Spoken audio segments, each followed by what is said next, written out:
Alright, here's where we're sitting right now. Both heads off.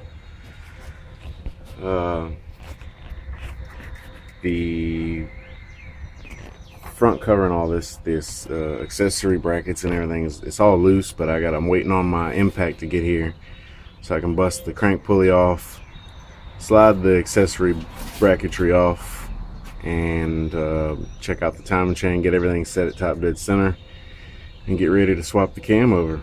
So here we go. Alright, here she sits. Got the front cover off.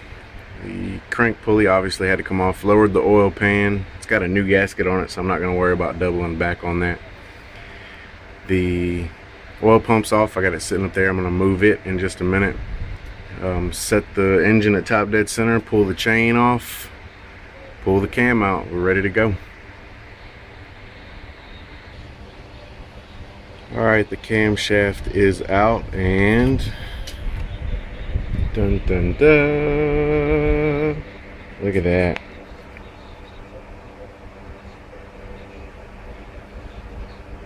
Look at that groove. It's supposed to be more like this. Oh, look at that. A little bit of metal wear going on there.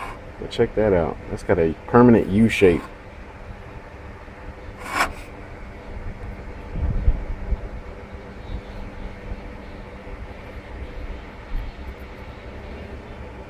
It's pretty crazy. Alright, the chain's back on, head's back on, obviously the cam's in. The oil pan's going up next with the front accessory bracket tree and everything going back on. Do that and I'll probably call it quits for this go around, but it's coming together.